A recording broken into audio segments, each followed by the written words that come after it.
Hi, my name is Dr. Sumit Sahni.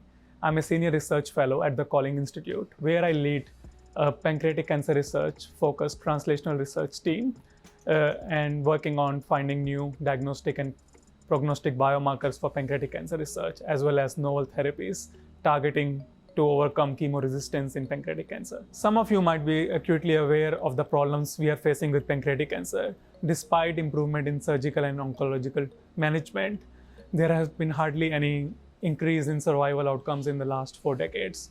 Almost 90% of the patients succumb to the disease within 5 years of their diagnosis. And this is due to a number of clinical challenges which we face in the disease. And one of the major challenges we face is late diagnosis of the disease. Almost 80% of the patients are diagnosed at an advanced stage, where surgery is no longer an option, and it is the only curative intent therapy available currently in the clinic. So what we are working on is to find early diagnostic biomarkers in the urine and blood of patients, which can further help us to find patients at an earlier stage where they can be resected, and we can perform surgery at a much earlier stage on these patients and improve their survival outcomes. To give you an example, like the survival outcomes increase by at least 2-fold when a patient can undergo surgery rather than going to a direct chemotherapy. So this can make a real translational impact on the survival outcomes, which is very dismal for this disease. The another major problem is, although surgery is a good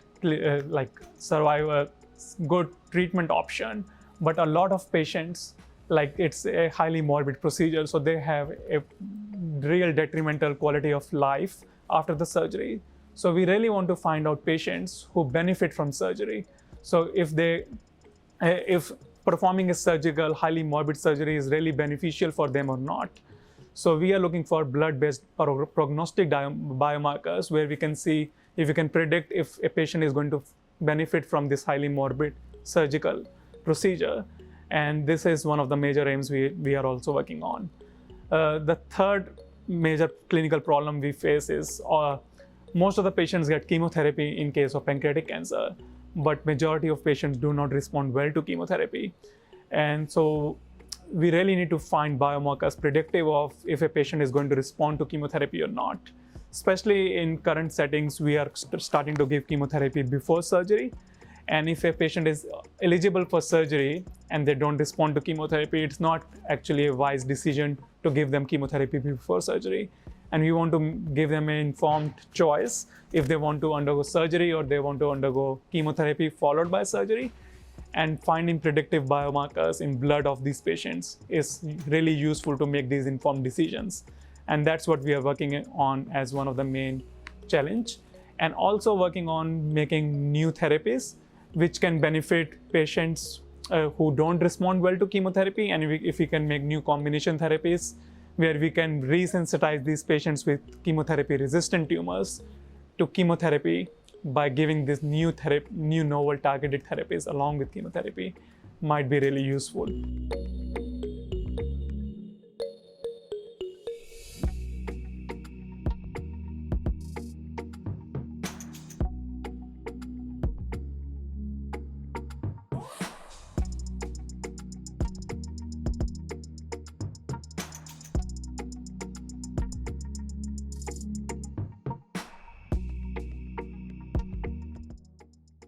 Our team is really looking forward to welcome Alex Lopez, PhD scholar, who is going to start working with our team next year. We are really thankful for the Lopez Foundation for making this possible. Without their support, we couldn't get hands-on people to work on this critical research, which we are performing to improve the survival outcomes for pancreatic cancer patients. Thank you very much for your generosity and all your help to making this research possible. Thanks a lot. Thank you. Thank you. Thank you. Thank you.